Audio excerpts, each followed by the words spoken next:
But the fact remains that we've been trying to hit that all-time high level for the last 5 trading sessions on the Nifty now, but it continues to be, quite elusive. Yesterday we got as close as 2 points, but no highs in sight as far as Nifty 50 is concerned. Let's take the conversation forward and welcome on board Trideep Bhattacharya. He's the CIO-Equities at Edelweiss Mutual Fund as well. Trideep, hi, good to connect with you. Wants to begin by asking you your market outlook at this point of time. Are you in the camp who believes that the rally is not done yet? Or do you expect that there's going to be a bit of a consolidation, a bit of sideways move, and we're not in for a runaway rally? Good afternoon. Thanks for having me on your show.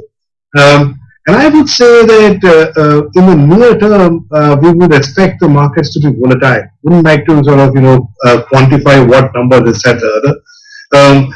And the reason why we think the markets are likely to be volatile is because, overall, if you look at the interest rate inflation quagmire, we haven't been able to surpass that as yet. While yes, we are closer to the peak of interest rates, and some people, gesticulate that this will hit the peak. I think the downtrend with regards to interest rates, in my opinion, is going to take a little longer than what people anticipate. In other words, inflation probably might turn out to be a little more stickier than what people think about. But in the near term, for this volatility actually kind of masks the strength that India Inc. at the moment is in the middle of, which in my opinion is a multi-year sort of positive trend, particularly from a 2 to 3 year perspective. So I think I would use, if you look at last 12 to 18 months, broadly speaking, markets have been kind of, flattish.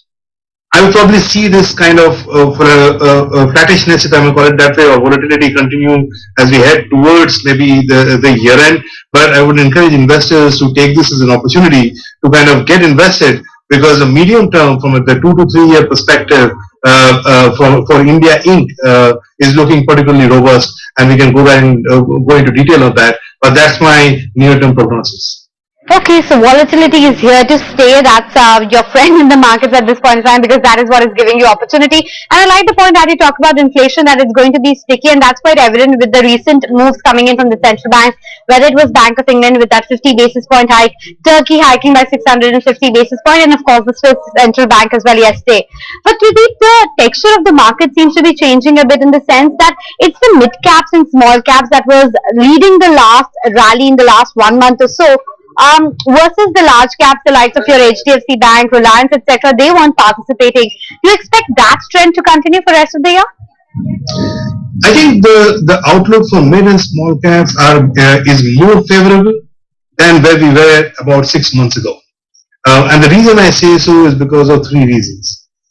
First of all, the valuation differential against the mid and small caps, which used to be the case earlier, is no more valid. In other words, the valuations of mid and small caps are a lot more comfortable as we speak, and particularly after having seen a good round of correction over the last 12 to 18 months, whereas earnings have grown, valuations are more reasonable. The second is the valuation differential between large and mid and small have also kind of and moved to a level which is in sync with the 10-year average. So on net balance, the valuation picture with mid and small caps have started to become comfortable, which is why we've been sort of talking to clients a little more positively on mid and small caps over the last few months. Going forward, we expect a little more balanced outlook. In other words, outlook towards mid and small cap could probably be better than where we are in the past. So yes, I agree with that view. Incrementally, a little more positive on mid and small caps, but in general, in the overall volatility, I would still look at mid and small cap with a 3 to 5 year outlook, rather than trying to time the markets and be really short term. Trideep, I see in your mid-cap fund, and that is what we're talking about. There's a lot of capex kind of plays, whether it's ABB India, whether it's Cummins India, or even the likes of KEI Industries, etc. Is that a theme that is one of your top bets? Absolutely, and I think you hit the nail on the head. Good analysis. So I would say that one of the top themes that over the medium term that we are betting on big is basically the private sector capex cycle in India. We think for the first time in the last 10-12 years, given that the capacity utilization in India Inc. It has reached about 74-75%, and corporates have delevered over the last 4 or 5 years, which means they have cash in their hand. A common confluence of these two makes me feel that over the next 3, 4, 5 years, we would see a good round of capex cycle driven by private sector come through. Something that we haven't seen in the good last decade or so. And I think, given that be the case, every subpart of capital goods, whether it's industrials, whether it's EPC, whether it's contract, would actually see their time in the sun. So we are quite big believers in the private sector capex cycle. Also, the second area which I would like to point out is defense. I think the indigenization of defense is the second theme that I would sort of point out to yourself is a multi-year theme. We are quite positive, and you will see quite a few holdings of ours in the portfolios. And we think there the story has not even started. It's just about kind of getting warmed up. We think it's a 10 to 15-year theme, and a lot of companies would make a secularly more money over a period of time. Of course, there will be volatility, but these would be two areas under the heading of industrials, capital goods, or capex that I would like to point out we are betting on, and we're certainly positive on. Okay, so that's the word coming in defense. Despite the recent run up that we have seen in some of these stock prices, the story is much more long term, 10 to 12 years. The other thing that I'm spotting through deep in your holdings tells me that you're quite positive on the real estate and you're playing it through building materials. Again, the names like Astral, Century Ply, Kajaria Ceramics, they come to mind with respect to your holdings. What's your view on real estate and why not directly play it through real estate and why building materials? Excellent. In my opinion, the real estate sector is in middle of bottoming out. And this, in my opinion, is the first couple of years of a 5 to 7 year trend, particularly in residential space that we have spotted and we are betting on. What we noted about 6 or so months ago, that overall the unsold inventory across the country had reached a 10-year low. With inventory at so low and kind of overall people's appetite gradually kind of increasing towards housing, we suddenly spotted that the residential housing could be a good place to be, particularly having seen this consolidation in and around RERA and whatnot. Now, since we say about a 5 to 7 years, mean there are two ways to play this. One is the direct way, which is, as you said, the real estate place, or the indirect way, which is the building materials, the tiles, the cements of the world and whatnot. We prefer to go the building materials way, even though we do have a few holdings in direct real estate, because we think that the pricing power and the quality of businesses that we get on the indirect place is a lot better. And certainly augurs very well for minority shareholders like that of ourselves. Hence, our portfolios are quite populated with a whole bunch of indirect plays like building materials, where brands, etc., become more dominant aspects, along with maybe one or two direct plays as well. So that's how I would answer your question. Okay, thank you so much, Trideep. For that, hold that thought. Actually, there's a corporate news break that's coming your way from ET now, and this is an exclusive that we're getting you on IndusInd Bank. Remember, that stock is sitting at the day's highest level, and we understand that Hindujas may soon get RBI's final approval for increasing the stake in IndusInd Bank. What's the story like? What could this stake go up to? Ankur, my colleague, is joining us with the latest details on this one. Ankur. Yes, Hindujas may get a final nod from Reserve Bank of India on increasing the stake from current 15% to 26%. Now, as far as this process is concerned, Reserve Bank of India has, in principle, already given an approval to Hindujas for increasing the stake as they had applied in February. But there are processes which needs to be completed. If we go into the details, R1 form is something which is needed to be compiled by the company, and that has been already submitted.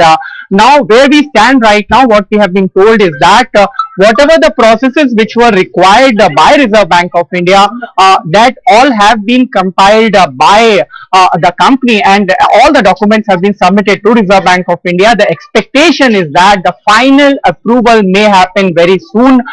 This process generally takes 90 to 180 days, but Hindujas are expecting, as per our sources, that if this approval comes soon, the transaction may happen in the second quarter of current financial year. As far as the investment is concerned, it is likely to be around 10,000 crore, and that will be routed through IndusInd International and other companies, and those details will appear in front of you as soon as this approval comes from Reserve Bank of India.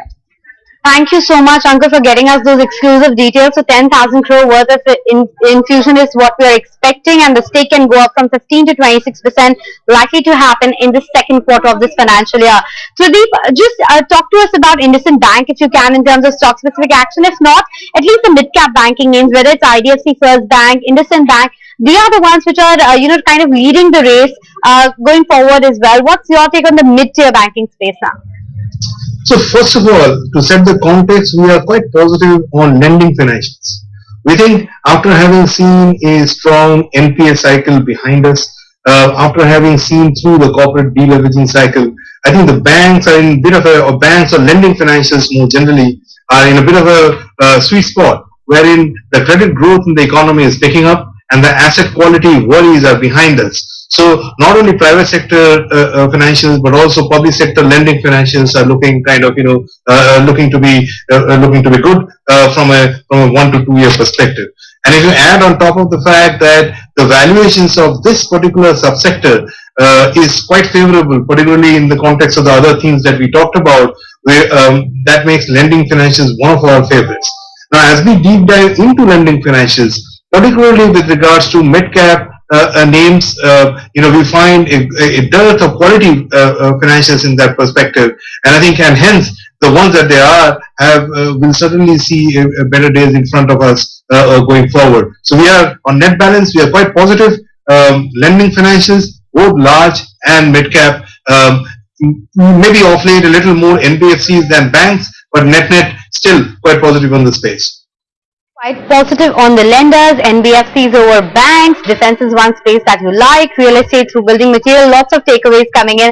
Thank you so much, Trideep, for joining us today and talking to us about your outlook. On that note, let's slip into a very short break because